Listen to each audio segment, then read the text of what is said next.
We are back in action. The dynamic duo, the Red Divide, is here. Mark and MUFC representing Man United, and of course, my brother in the building, Claude Gunner TV. Of course, you don't need no introduction. The Arsenal man is here. Let's get into the show, guys. Welcome, Claude, to the building, guys. I know you guys enjoyed his rants and his banter in the last show. Let's keep it going. Big up to Claude, bro. What's good, my bro? See ya, people. Brah, brah, brah. The Gunner is in the house. How you doing, guys? Brah, brah, brah, brah, brah. That's what we're talking about. Me and my brother, my Caribbean brother, we're back in the house again. See ya, guys. It's the Red Divide. How you doing, guys? You know what, yeah, people. I mean, lots of things happened. I mean, last week, me and my brother, we have to talk about this. We have to talk about this. I mean, Manchester United, brother. Let's start from there, man. Let's start from there. Big ups to everyone who's joined us down here. See ya, guys. Yeah, this is a show like no other show you've ever seen before because it's gonna be interactive. Me and my brother, we're gonna delve into lots of issues, delve into lots of topics. You know, there's so many things we're going to talk about today. We'll also go down to that Arsenal matchup against Aston Villa. But first, let me put my brother Mark on the spot, man. Mark, what happened? Brighton. I mean, at Old Trafford. Brother, what is going on? What is going on? Bro. Brighton. I mean, what's going on? Please give us footnotes to what happened, man. Abysmal performance, man.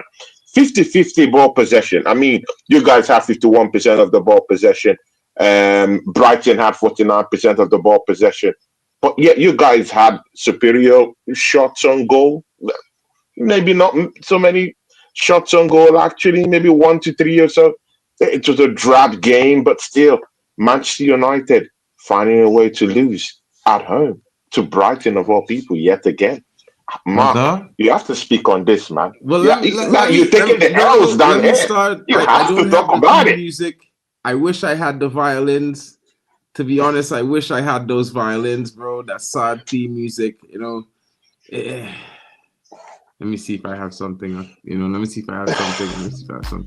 Jeez, man. You hearing it? I don't know if I have something, guys. I what I can say to you guys is that, in my honest opinion, I felt it was one of the worst performances of the season. You know, from the fact that Man United, you know, we turned up against Liverpool. We knocked Arsenal out the FA Cup with 10 men.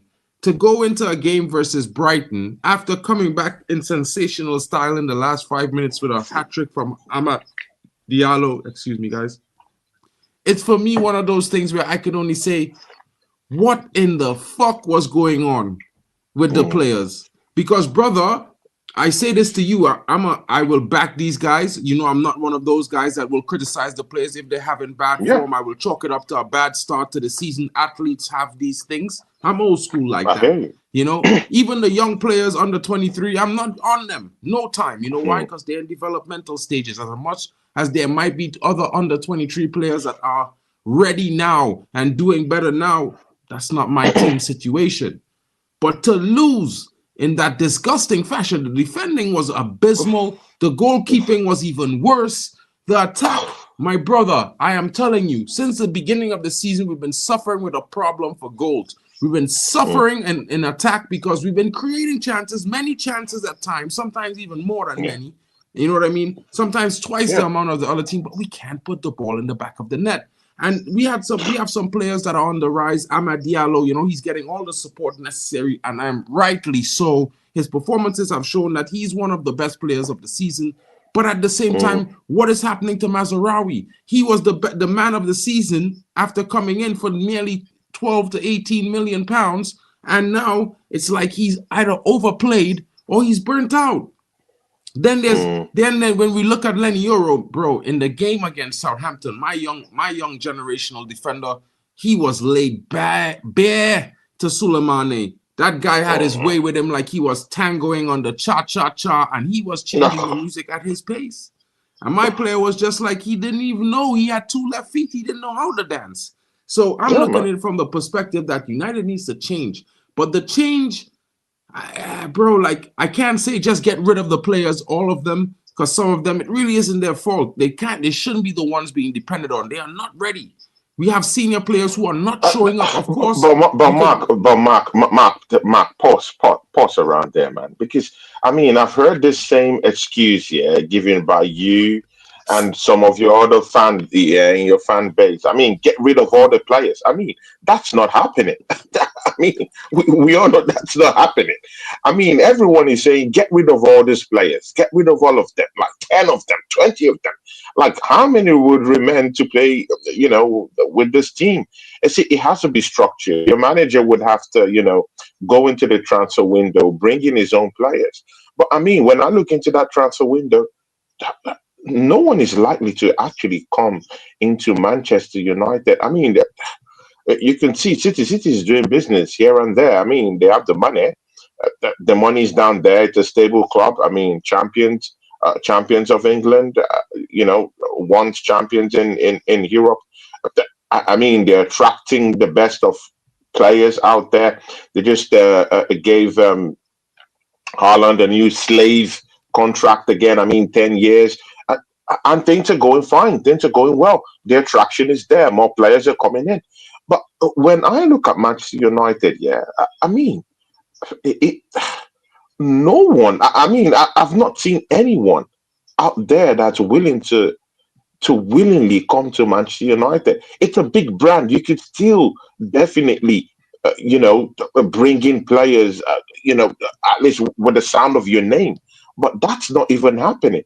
How would Amorim actually even get to say, okay, this is the crop of my players I'm bringing in, when no one out there wants to even come to Manchester United? And again, when you check your league position, I mean, which world-class player will want to come to that mess right now, man? Bro, we're Man United. And as much as we are in a bad situation, what I can tell you, Claude, is that we will always have a certain sense of pull. Heritage is a serious thing in football. A lot of sports, heritage is a serious thing that will remain through and through. And the fact that there's jeopardy in football will always keep the heritage. Because when you stay at the top for as long as Man United did, people will always think we can bring them back. And talented players who want to be the best in the world will always have that chip on the shoulder that they can be that guy. And it's the same thing with managers. But the way we have been operating is not of that ilk. We have not been operating like a big club. We have been operating like a small club. Because apparently, we can't even develop players. When we were one of the clubs who developed the most players in the Premier League history in terms of top talents going from not just from our club to other clubs in the league and other clubs across Europe. And it's a disappointing situation.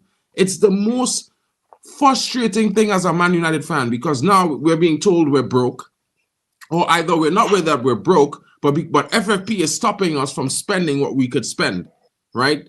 Definitely. I mean, you spent money. We've spent money, but did we spend it wisely, Claude? And this is one of the things. Like, I'm one of those fans, even when I criticize Arsenal, I could care less Arteta spent 900 million. You know what I mean? I could care less. But at the same time, how did he spend it? How? And who initiated that spend?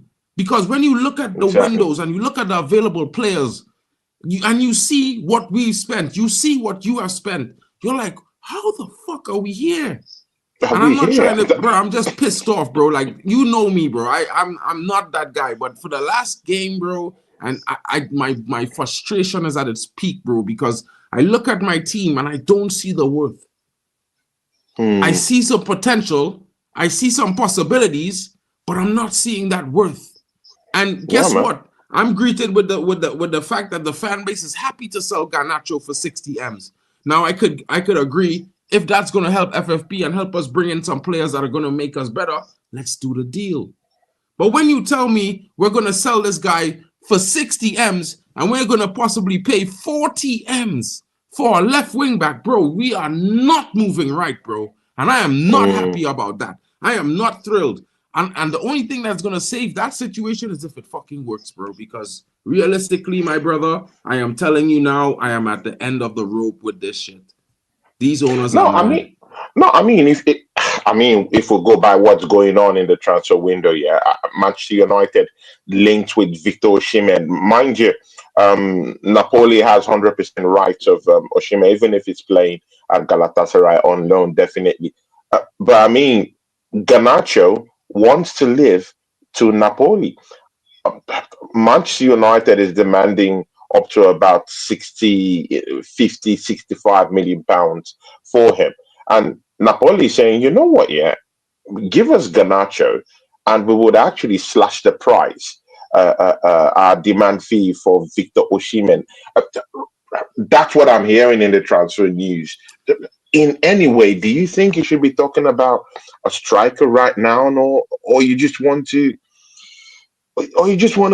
try to just shore up the base, the core of the Manchester midfield? There's just something that isn't just right in that midfield, isn't it? There's just something missing down there. Or do you think it's to bring in I don't think it's the midfield, Claude. I really don't think it's the midfield at this point. At this point, we're suffering from an imbalance. And that imbalance comes from the fact that we've been missing a left wing back or a left back option that could be available week in, week out for the last 16 months, my brother. 16 months. And guess what? There are some fans that might be excited to hear that Luke Shaw is coming back from injury. Well, I'm looking at this shit like, brother, you came back from injury and you left us high and dry and you went to play for England, bro.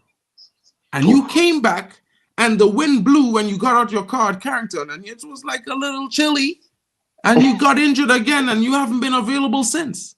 And my brother, bro, I can tell you this, I'm tired of that shit. This guy is stealing a living at 250K week in, week out and just watching us. He's doing TikToks. That's hey, money, your man. mom's on benefits. Bro, I don't care about that, bro. I don't want to hear that. Big up to the great one with a $2 super chat. My brother in the building. Big up the great one, man. Big up to everyone. And big up to Abdullah Irwan as well as J United. Shout out to you, my brother. I got to read this comment out again, bro. Lingham David is back. Hi, guys. What's up? United put us on a spin. Don't know which way to spin. Our players were abysmal. It was shocking. But what you know it? You know what it is to be expected. What you think gonna happen on Thursday? In a conundrum. Glory, glory, Man United forever. Big up to him, bro. Like 100%. He's a heavy fan. We are big all fans. And I know you Arsenal fans are thinking in the same vein because you got Champions League. And how are you going to manage in that? You're barely managing in the Premier League as it stands. Your manager is not able to do, at least my manager brings in players that the performance goes up, but your manager brings in players, or he doesn't bring in players, and then he comes and he blames the referee. He blames this, he blames that, he blames the ball. He doesn't blame the fact that he's not using his players right. What happened to him there? My brother disappeared. Yo, Claude, where do you go, bro? Is he mad at me? And I was just about to talk about this. Yo, Tony is crashing out. I'm probably gonna crash out soon, but no. I'm not crashing out. I just joking, bro. The something just came up. See, I'll go into our Champions League stuff, but let's just finish up with this Manchester United stuff. Should we start looking at Amorim's performances? Because this is his 7th defeat in his 15th game. See, man, should we start looking at Amorim right now? Because, bro, I mean, it's 15 games. 15 games in 7 games in 15 he's lost. I mean, if you're the kind of manager that came with that kind of reputation with what you did at Spotland CP, I mean, if anything, you should be showing it up at the back. I mean, you and your crew should be showing it up at the back. Even if you can't score more goals, we can understand that. Okay, good. You have Rashford who isn't playing. You have problems, with your, with your center forwards. Yeah, they're not scoring goals. You can address that if you can go into the market and bring in your killers. We do understand that, but I mean, the back four or your back three, whatever you want to play with. I mean, you should be coaching them the basics on how to defend. I mean, the goalkeeper should be at the forefront of what you should be doing. You should be showing it at the back. I mean, United, even when Eric Ten Hag was here, you guys weren't shipping in goals the way you're shipping in goals right now. You were actually still defensively, still Yeah, defensively we're better efficient in a defensively way. to You say. weren't conceding goals. But, but right now, you're conceding goals. It's not looking good. The midfield has a proper imbalance. I do get that. But I mean, the basics should be there. You should be defending more properly. So at what time would you be able to say, okay, Amarim, I think it's time we should get to look at you and look at your performances? Because my brother, man, it's 7 games. You've lost 7 in 15 since Amarim took charge of the football club. I'm not saying that you know, you should clamp down on him. That's not what I'm saying. But what I'm just saying is that this manager came with a certain reputation. Even if he's going to lose games, we do understand that. But to the extent of 7 games in 15, I mean, I'll say this, it's Claude. I questionable hear at this you. point, I man. hear you because, It's bro, questionable at listen, this point. I hear you, It's bro, because questionable. guess what? Guess what, bro? You know I back Ten Hag. And I could sit here and lazily say that, bro, if we had kept Ten Hag, we'd probably be in 5th right now. Or battling 6th with Arsenal, tied on points probably. I could be really shameful and say, bro, with Ugarte getting into match fitness and Lenny Euro being back fit, and the way Joshua Zirkzee has been playing, if we was playing the 4-4-3 under Ten Hag, the players won't be as confused because they won't have been learning a new system that they wasn't practicing in preseason. And we would have probably been scoring, and to be fair, I could even be more shameless and say that when the problem with Ten Hag was we were creating 15 to 20 chances per game, but not scoring one. Now we're not even creating 5 to 10 chances a game. So Again, in my honest opinion, I could be lazy and say these things. But the realistic thing of the situation is that bringing this manager in when they brought him in, they totally wrote off the season. They didn't explain that to the United fans. Now, I mean, I'm not saying that I'm a genius or anything, but I mean, when I look at it, bro, this guy coming in to play a 3-4-3, not a 4-3-3. So yeah. definitely, there are going to be 2 players who are not going to play their position, and they're going to probably play in different position. But realistically, it was going to be 4. Because when you look at that 3-4-3, we have 2 different players that playing in the 10 now because we don't use Yeah, wingers there as much anymore. And then we have definitely. 2 different players playing in wing back who really and truly should be playing right center and left center back as options. They should come off the bench and be rotated as options. We should be playing other players in those wing back roles. But realistically, at the same time, the most important thing is Amarim has only been here 2 months, bro. So I cannot fight the brother. And realistically, it was always going to be going like this, bro, up and down. The biggest thing that I would say is if he could maintain our undefeated record in the Europa League this season, where we stand as there are only 3 teams undefeated, us, Lazio, and the team in 2nd place, I believe, which is FC Star Bucharesti. It's one of those things where I feel like, yeah, we could forgive that. Because guess what? We restarted our rebuild mid-season when our team was low on confidence. So it was always going to be a difficult situation. And I would love to look at Amarim right now, bro. But half of those players had to do so many different things because most importantly, it's not the same expectations as what they were doing under the other manager in a 4-3-3 system.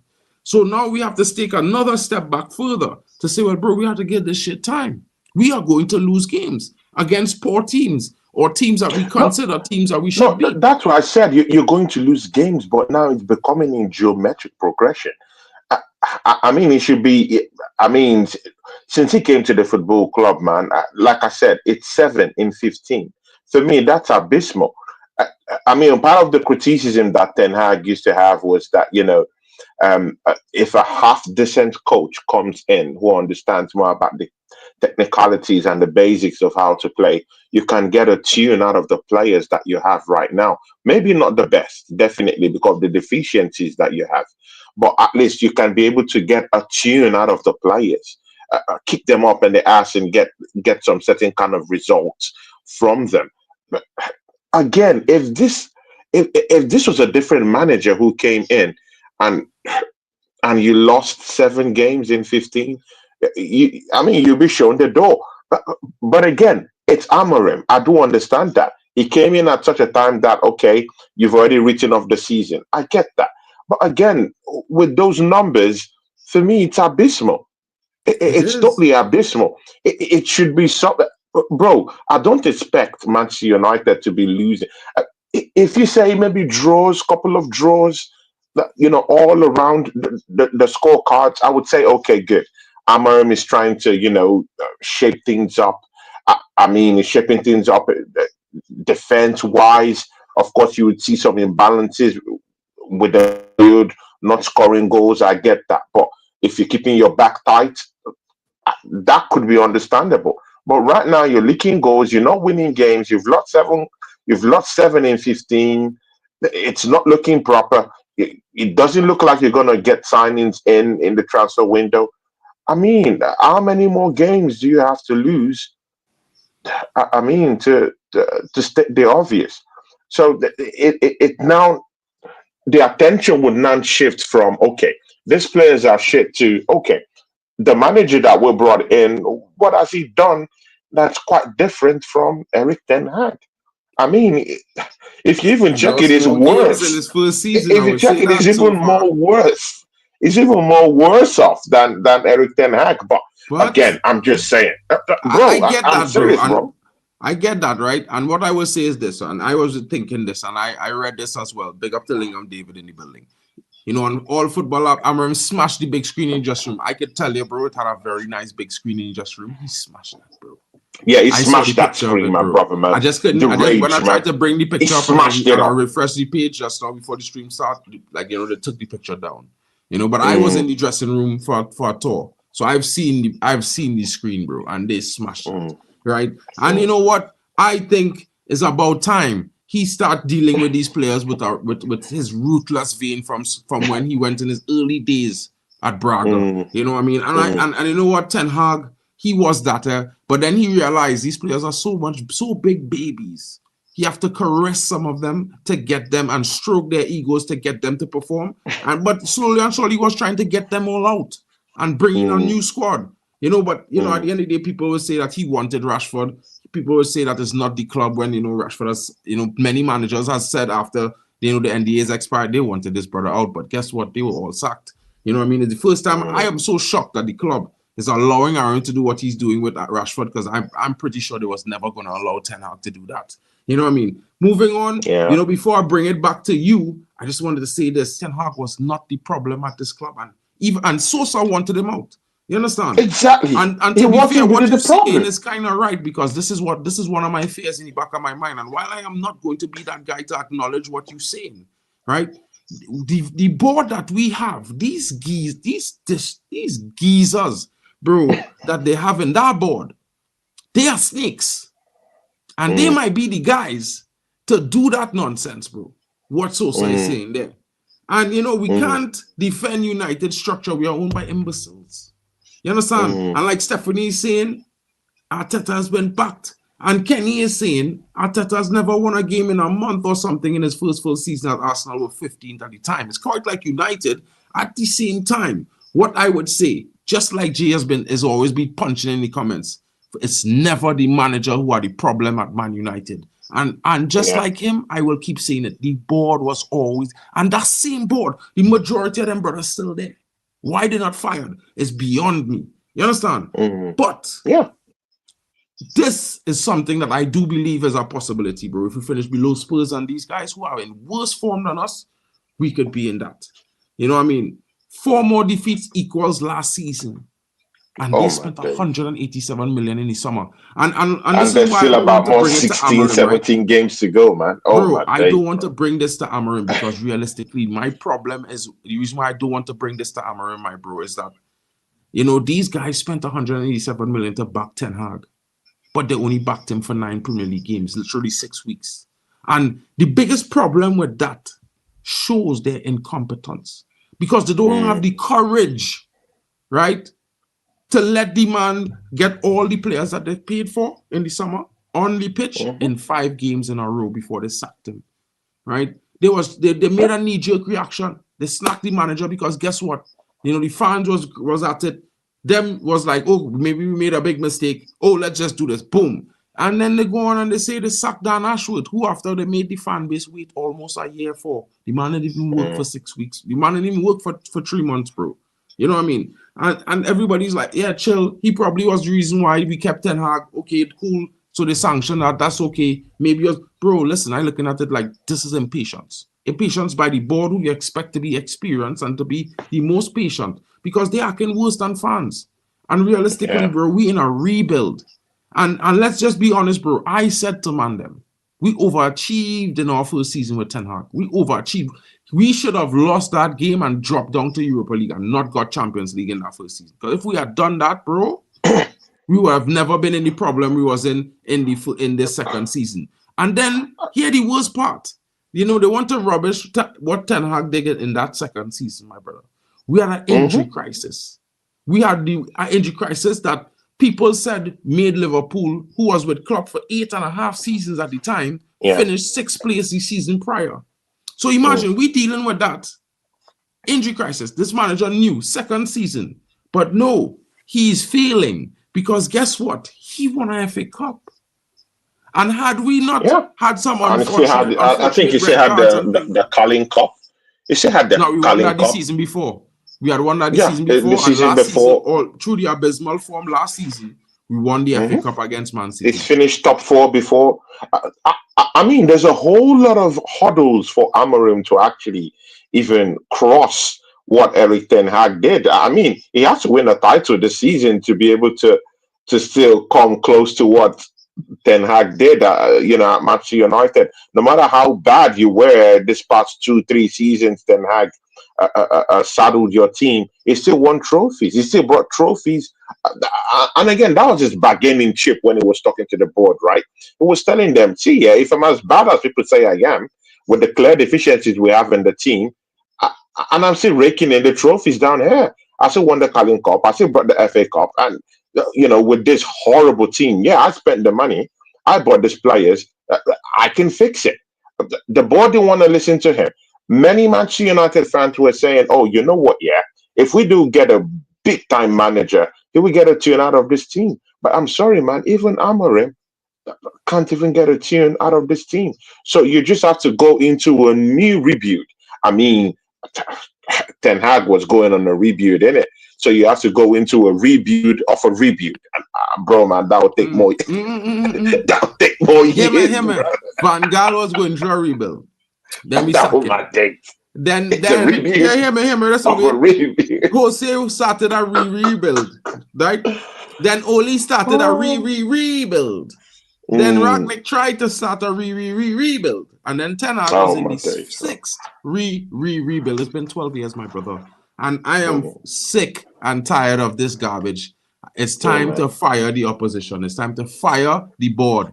All of them, fire them. I don't care who is who. I don't care who is what. Unless he wasn't here before Ten Hag, unless he was here once he was here before Ten Hag, fire you.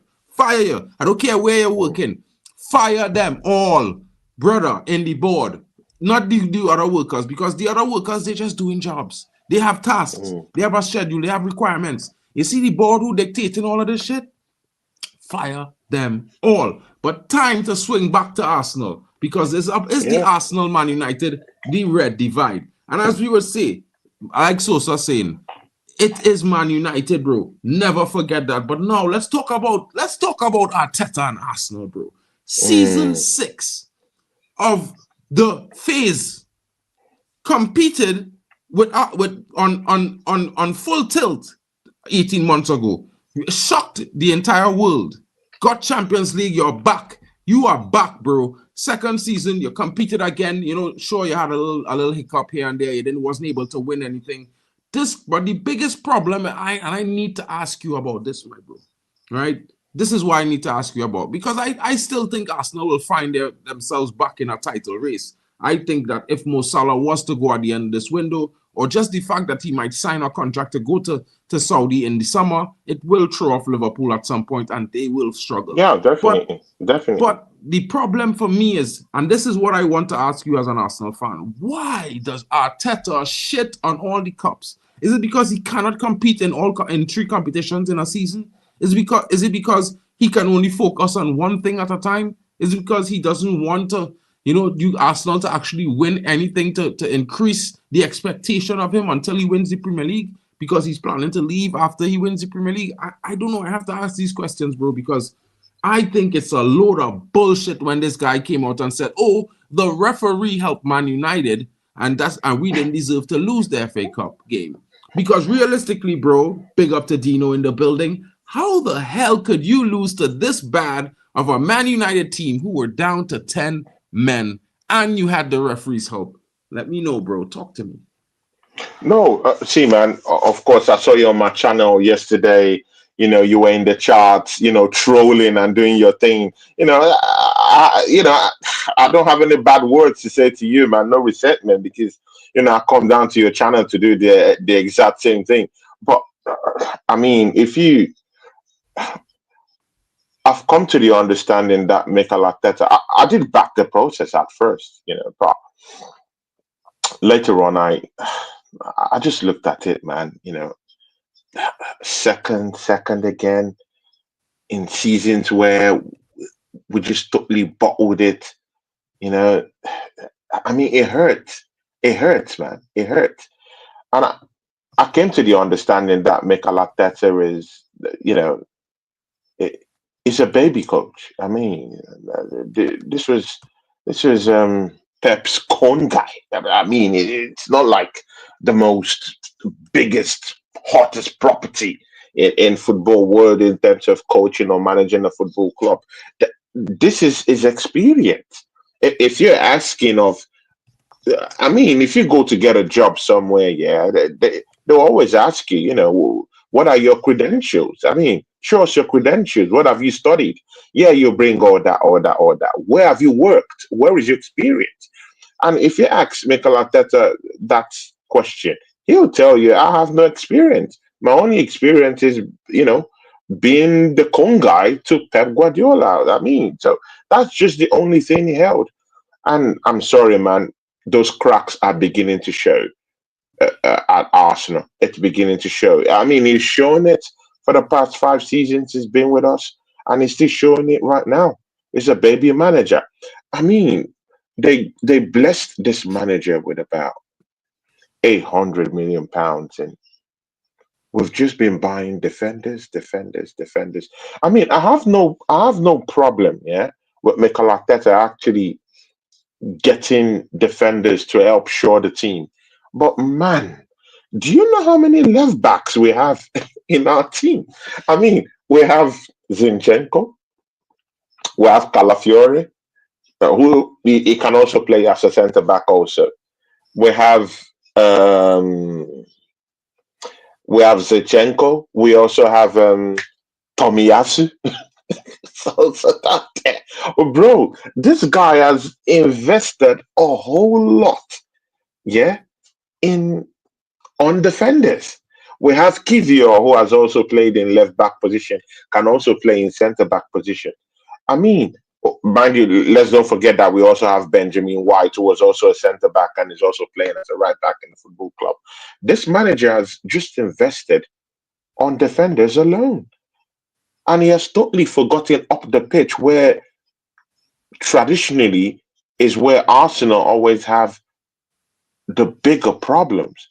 It's in the recruitment of strikers. I understand if he doesn't want to play with, or if his game doesn't suit a traditional number 9, but at least go into the market, bring in someone whose specialty is to score goals. Just bring him in. And even if you're not going to maybe use the striker to its full potential, but at least you have a potential deadly number 9 per se. If you need him to get the goals for you, he would get the goals for you. Mikel Arteta didn't invest in that. I mean, when we played against Aston Villa, yeah, I mean, it got to time where we needed to, change at the time. And then you look at our bench, and then the only person coming out from the bench was Raheem the Dream Sterling. Bro, Raheem the I Dream would argue Sterling. that Raheem should be starting because with Saka out, he is your best winger in my honest opinion. I feel like you Arsenal fans had too much pride in some circumstances. You have a player there who's literally the guy if you don't have the likes of Saka. When I saw your lineup and he was on the bench, No, I but he was has happy. used Sterling. He has No, used no, but Sterling. understand No, what I but he mean. has used Hold on, Sterling. Mind you, hold on. Sterling was He has injured. used him, Sterling but he was should injured. start. No, but He was Sterling injured. was injured. No, Sterling was injured Sterling was injured for about 5, 6. I think for up to 4 weeks he was injured. He just came back, and when he came back, they brought him in that game against Manchester United. He had a good showing, and then in the next game, he just completely capitulated. So I mean, but again, Sterling, it's washed up, man. That Sterling can get you 20 goals in a season from the right wing. Of course, he yeah, but plays I feel abroad like all the three attacking positions. But again, I mean, he's not the guy that you could use in the striking department to get you goals in it. Even if you play him down the right, he's not going to get you goals. So, what is the need of bringing a player that won't even score goals for you? He did come into these matches, but I mean, he hasn't scored any goal. It's useless. But again, I blame the manager. I don't even blame Sterling, man. I blame the manager. This manager chose to go for Raheem Sterling. He chose to go bring him so since you blame the last window. manager, I want to ask this question. My MVP in the Man United chat in the building is here, and she's asking, Tony, any regrets you didn't stick with a proven trophy winner in Unai Emery? No,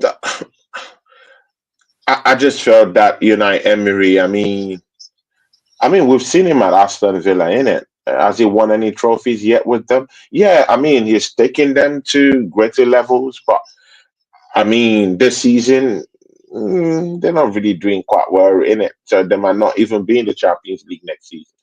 So, I mean, Unai Emery, see, yeah, even Unai Emery, is not really my kind of guy, yeah? I really wanted someone like an Allegri to come into Arsenal, or even an Ancelotti to come to Arsenal. An Allegri. Yeah, an Allegri. An Allegri would have done a more better job. He's won trophies. He's a winner. He knows how to win. He's a more experienced manager. If we're more focused on defending, he'll bring in a defending. He'll bring in clear defending tactics. He'll bring in. He'll balance things up. And again, he's such a pronounced manager that he's worked with a couple of of high-end players that it will be easy to attract some of these big names into the football club. I mean, look at Mikel Arteta. Who has he actually attracted to the football club? I mean, which big Declan signing has Rice. Arsenal had? No, come on, man. Declan, no. Is Declan Rice £105 million rated Declan no, Rice. no. That's just an overinflated price, bro. Come on, man. We know. Does Declan Rice look like £100 million player to you? I mean, No, for look, me, I don't you've rate him. seen I never Declan rated Rice's him. performances. You can't ask me Does that he look question. I like biased. 100? Ask the chat. No, Ask the chat, I'm asking. No, I'm asking the chat. See, does Declan Rice look like £100 million player? That price was just bumped up because of Manchester City and the competition we had in trying to sign that player. It is not £100 million signing at all, at all. So name me one big name that Mikel Arteta has signed in. He hasn't attracted any big time player to the football club, and that's why I'm talking about experience. You need an experienced manager who understands the market, who understands how to Saliba. scrounge the market for a striker, who knows how to get in midfielders with big names to come in and help us out.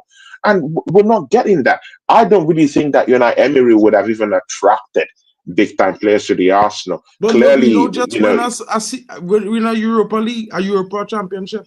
Mourinho with Spain. Man, I don't really think he would have attracted the biggest of players. That's the thing, because I do think he has. Gabriel Magalhaes. I hear them as the best 2 CBs in the world. No, but again, he failed at Arsenal. He failed at Arsenal. It's not like he didn't fail at Arsenal. He failed at Arsenal. We had communication problems with that manager. I mean, he just came into Arsenal, and people are already calling him good evening, bro, man. Clearly, he had communication issues. He lost the dressing room. He didn't win anything at Arsenal. He wasn't the kind of manager I really wanted. Ten Hag is available, and no, bro. See, man. Chad, man. See, I don't need any Ten Hag. What I do need is someone in the ilk of Carlo Ancelotti, who I've just said he will leave. He wins trophies every year. He's a manager king. Bro, Carlo Ancelotti, I've just said that he's going to leave Real Madrid by the end of the season. How about Arsenal go? Knock on the door. Bro, what are you talking about? He's a serial winner. He knows how to win. He's an experienced manager. He's won multiple titles in multiple leagues. He's won multiple Champions League. Listen, bro, he's even won in England. He's won at Chelsea. He's won at Chelsea. He did a more better job. He did a more better job at Everton.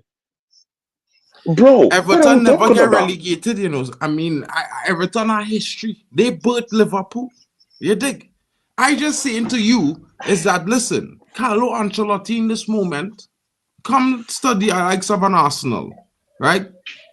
I can tell you now, bro, you have to roll out 400-500 million in your first window. You have to.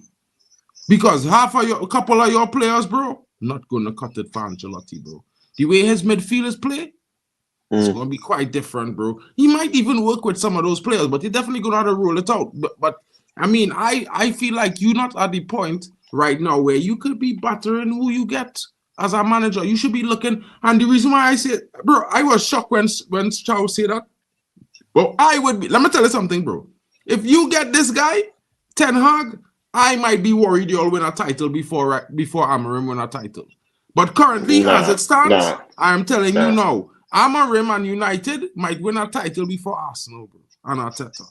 But this guy, you see this guy with your team where you have playing the 4-3-3? I don't think Ten Hag will cut it at Arsenal. Run hard every game. No. I'm going for the big one. I don't think Ten Hag has what it takes to actually win the big one. No, the big one. Yeah, I mean, he could win you a couple of Carling Cups. But again, is that the level? No, again, is that the level I want Arsenal to be at? The answer is no. No, the answer is no. I don't want to be at the level of winning the Carling Cups and the FA Cups. I want to be at the level of winning Champions Leagues. I want to be at the level of winning Premier League titles. I mean, I have a Gold Cup. Clearly I have those standards. I want to win those kind of trophies. I mean, if Arsenal go for Ten Hag, then good luck to them. I don't want to see that guy anywhere near my. In no way am I, throwing hatred on this guy. Yeah, but I just don't think he's the kind of guy that will take us forward. I don't think Mikel Arteta is the guy to take us forward. And again, that's not dismissing what Mikel Arteta has done for the football club. To be very sincere with you, he's coming to the football club. He's galvanized the club. He's taking us through a process that has come to an end. Every story, mostly a very, very good story, always has an end. And I think Mikel Arteta has come to the end. And even if you even look at it right now, yeah, you would even see, because you know what, yeah, my brother, it's the 21st of January right now.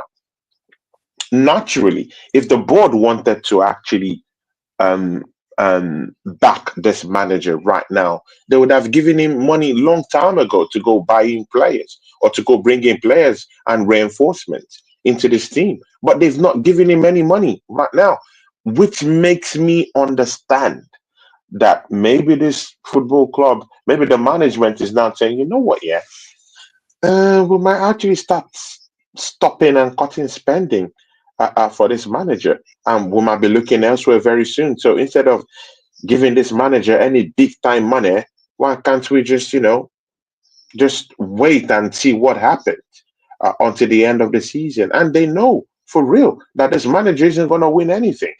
I mean, what they're thinking is maybe top four. But the only thing I would say is that this manager has taken us to the place where I think his capabilities has reached, and we need a new manager to take us forward.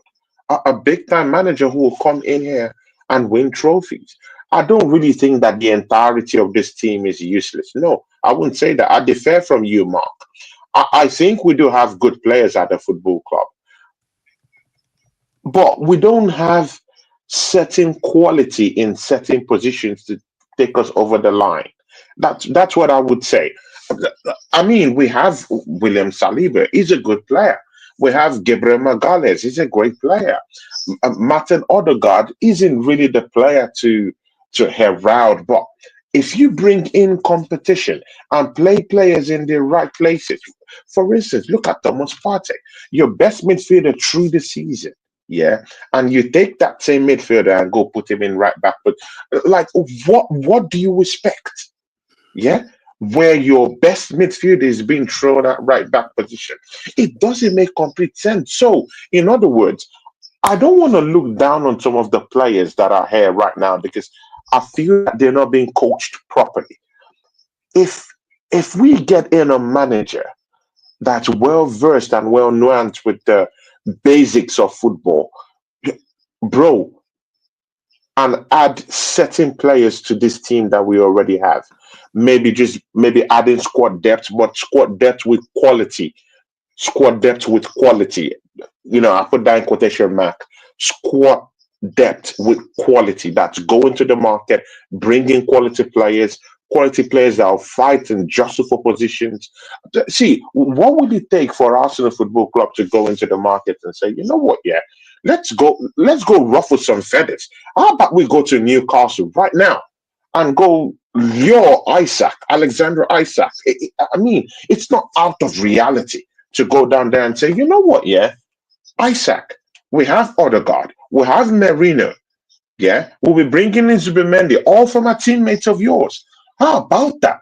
Come and have a nickel with the boys and get into Champions League and play big time. I mean, go to Newcastle, give them 150 million pounds. It's what they're asking. We've actually paid 100 and something million pounds for Declan Rice. How about we go into the market and talk to Newcastle and tell them, you know what, yeah, your striker wants to leave. We have the money to pay you. Give us Isaac. How about going down to AC Milan and bringing in Rafael Lau? How about Nico Williams? Although Nico Williams is having such a shitty season down there at Bilbao right now, so it might not really be the best one for the job right now. I'm not doubting his quality, but I'm just saying that maybe he might not be the best out there right now. But again, how about players like Duran? How about Duran? Arsenal is out here wasting time and haggling in the transfer window while West Ham is going to Aston Villa and telling them to give them Duran. How about that? Yeah. How about Duran? Arsenal is not even making. See, we're not even encroaching these borders. How about Kudus? I'll take Kudus. I'll take Kudus as a big, as a big, competition down there for Bukayo Saka when he comes back. How about that? But this manager isn't doing any of all those things. So that makes me doubt the competence of this manager if he really understands what he's doing. And Mandy, he's been giving up to about 800 million pounds. What has he done with it? It's completely, absolutely wasted that amount of money. How can he spend that kind of money and Arsenal doesn't have a striker to give us 20, 25 goals in a season? It's an aberration. It's shocking at best. Yeah, we have Kai Havertz, but Kai Havertz, I mean, he scored his 13th goal of the season, but are those goals actually propelling Arsenal to win the title? The answer is zero, man. It's zero.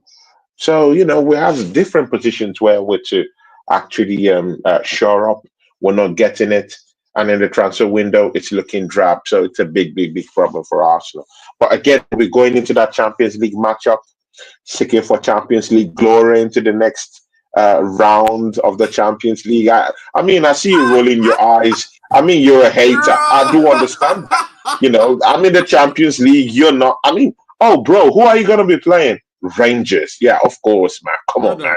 In the Europa League. But, you know, I'm big time. I'm big time now. I'm big time now. So, that's not it. Brother. That's not it. I wait to watch her that good, right? Oh, my days. And that's why I wait to watch this carefully, right? Mr. Oh, my days. Old glory. Are you serious, man? Forget old glory, brother. You don't have old glory. Are you when a man you chased out your football club? A man you chased out your football club? A man you chased out your football club? Brother, man. Come on, man. Don't do this. Bro, come on, man. Don't do this. And before you go, I just want to show you, I just want to put this to everyone's attention, you know, because apparently Man United and Arsenal are set to vie for these two players. And I would like to put it to the chat. Big up to everyone in the building. Big up to my brethren, Dino, you know, big baller on the big up to BX Gunner, Donna, Don C, the Fantasy Pavilion. See, man, this is another great brother, the Fantasy Pavilion, man. Caribbean brother, man. Jamaican. Big up to you know, great brother, man. It says big up Claude. He's a great guy, man. Fantasy Pavilion. You should know this guy. He's a great guy. Yeah, definitely. We have to get him on a stream one time. You know, the Caribbean brothers must have a chat. You know? Definitely. Yeah. And he's wide. He's wide. Very smart guy. Mm. You know what I mean? I bringing it this here right now. United and Arsenal are set to compete, you know, as Wolves and possibly have a falling out with the likes of Matthias Cunha. You know, he's 60 million rated. It's going to be a difficult situation, I guess, for both clubs to go in at that fee.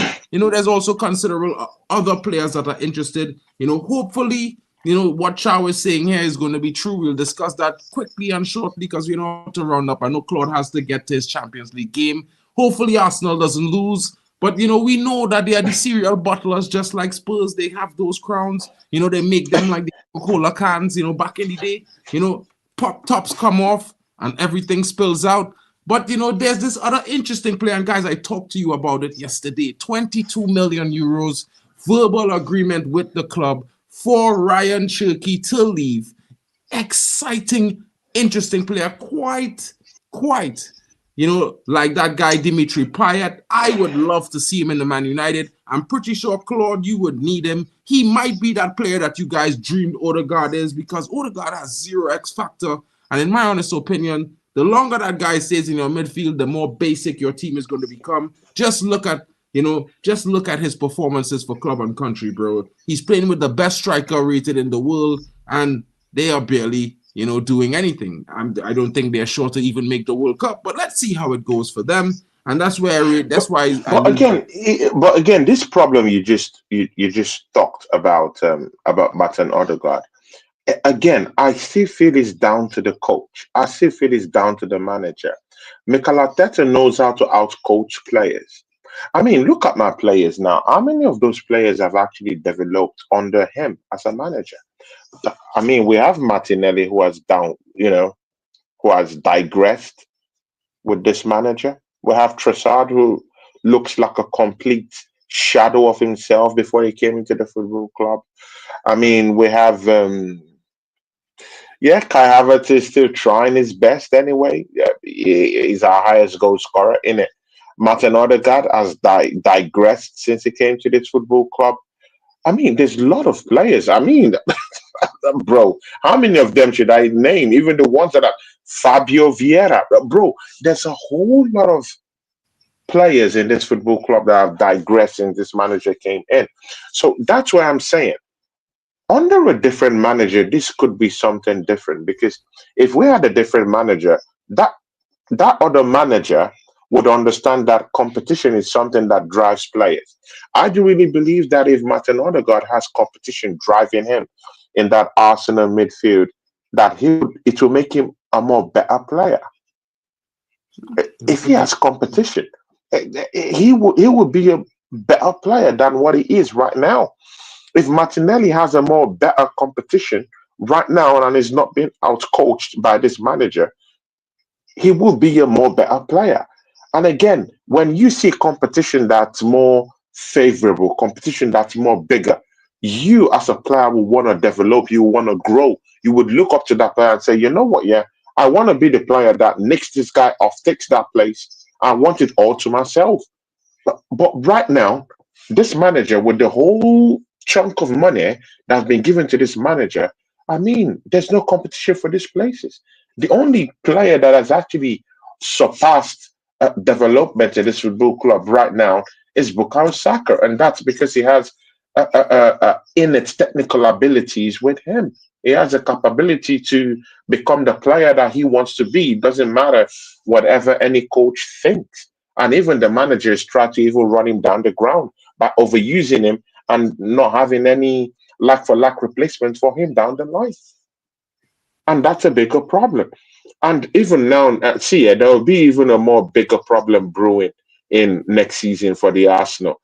What Manchester United have right now, I mean, it's a blessing to what Arsenal will be facing by next season. Arsenal is not renewing Jorginho's contract. He's to leave next season. Actually, by this summer, he's leaving by the grace of God, definitely, because we're not renewing his contract. Sterling is leaving the football club, definitely. We have Saliba, who might be leaving to Real Madrid at the end of the season. Bro, when Real Madrid comes calling, when they come knocking, you answer the door. You don't tell them no. You don't tell them if you know. You have to open the door. They have to take what they want. And that's what I think is going to happen to William Saliba by the end of the season. Fabio Vieira, I mean, we own him, but I mean, he would like to stay in FC Porto. Martinelli might be leaving also. Bro, we have many players that might be leaving this football club. We've not renewed Trossard's deal because he's reneging on a new deal with Arsenal. So that one too is also a bigger problem. So we have nearly up to 5 to 6 players that might be leaving the football club. And then you have to, mind you, even in those same positions, we have problems with squad depth. Also, Arsenal is playing with the shortest squad. I mean, with the smallest squad in the goddamn league. We have the smallest squad in the goddamn league. No, it's true. We have the smallest, and that's down to the manager. Man United, bro. Bro, that's down to the manager. That's down to the manager. Now, if 4 to 5 players leave Arsenal Football Club by the end of this summer, it shows that Arsenal need up to 10 players to come in by the summer. So, and I don't technically see us bringing in 10 players.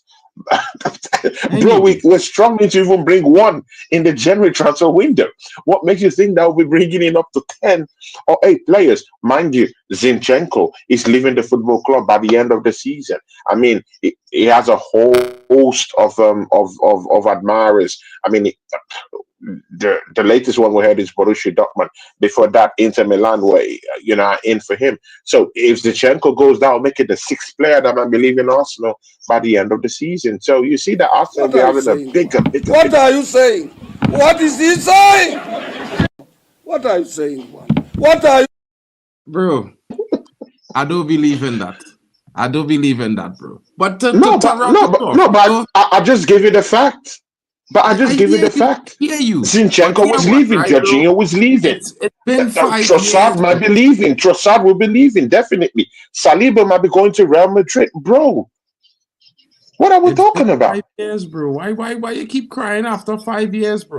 In any event, I want to just give the final bit of transfer news that I think, for me, I would love for United to listen to. This is my new head coach of Trinidad and Tobago. Of course, you can see, Dwight York, former treble winner, one of the best strikers in world football, former most expensive signing in the Premier League when he moved to Manchester United, and he is urging Man United to do the same thing I have been saying for months. Get Benjamin Sesko in the building.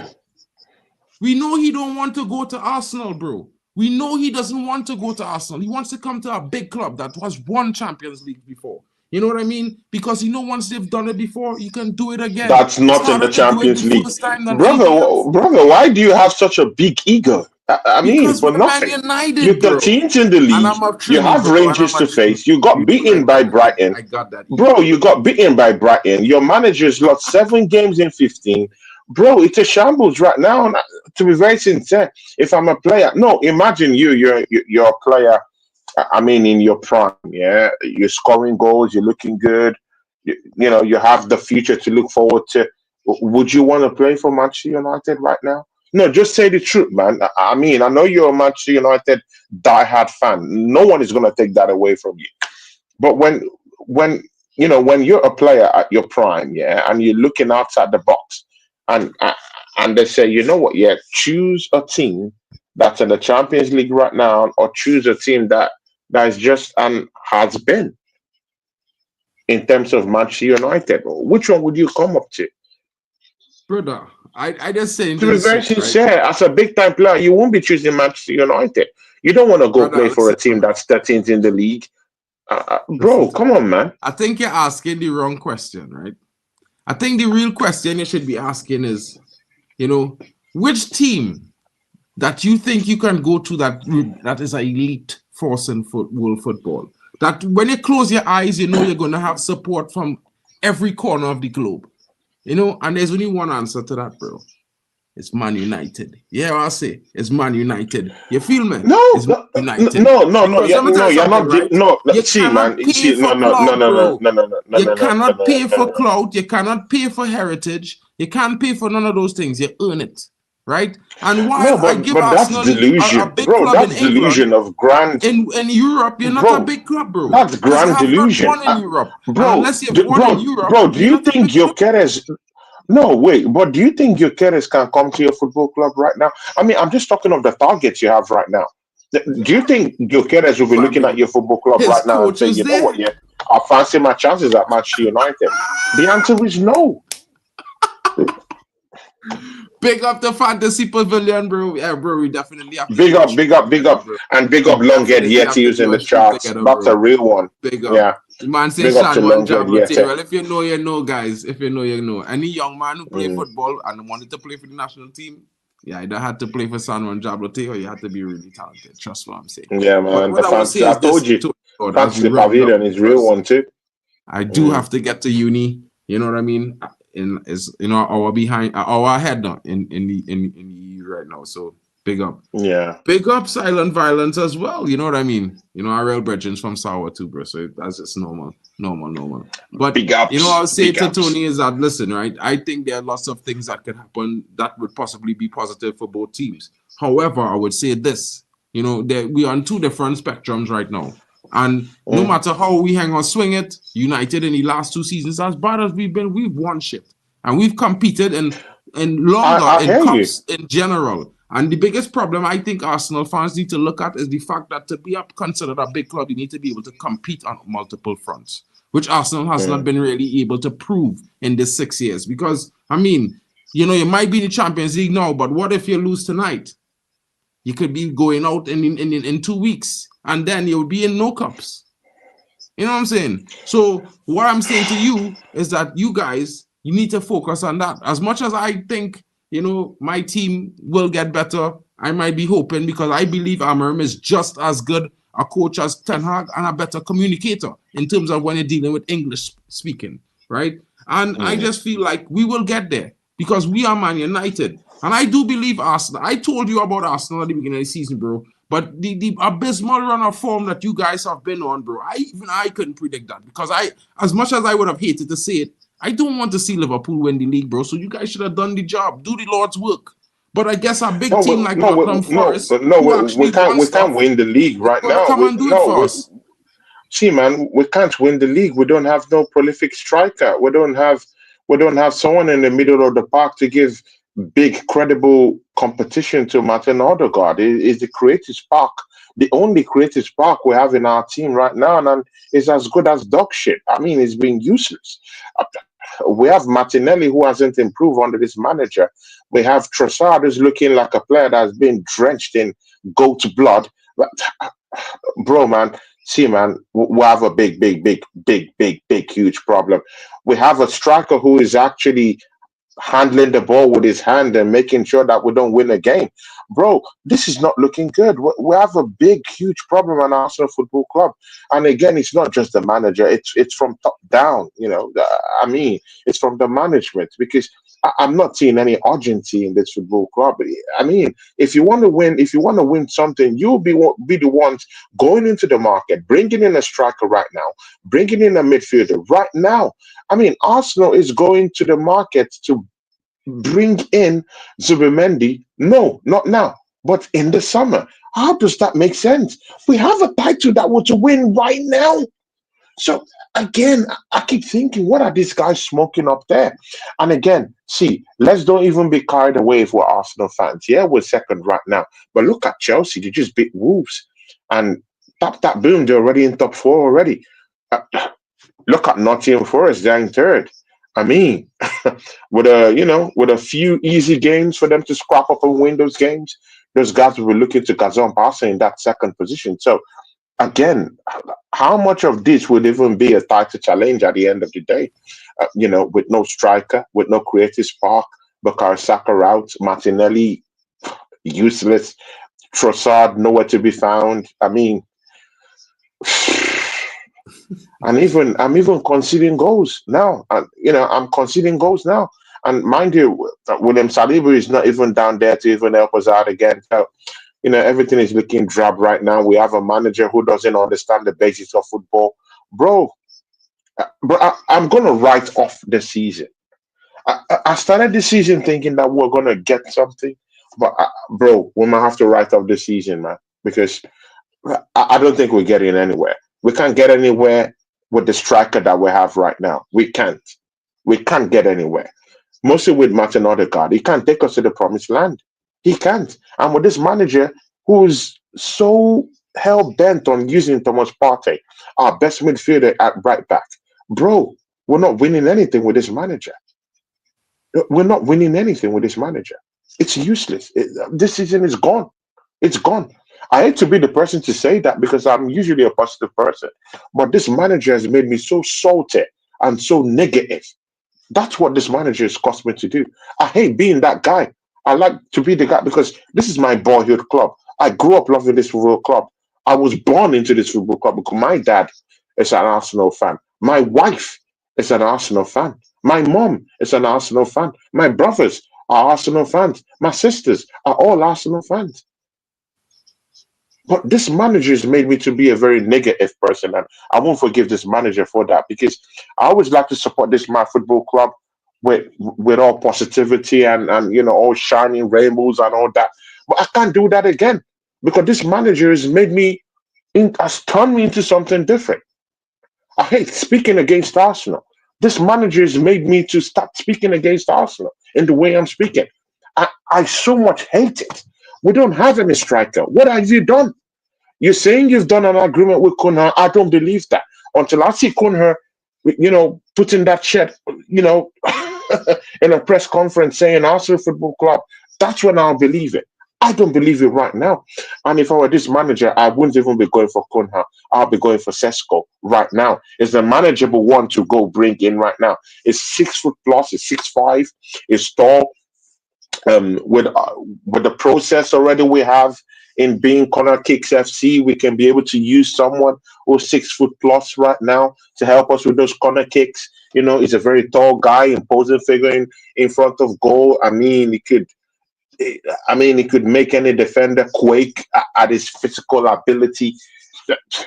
Maybe he might not be the dribbler that we need in front of goal, but it's a fox in the box. I do like him. I do like Sesko.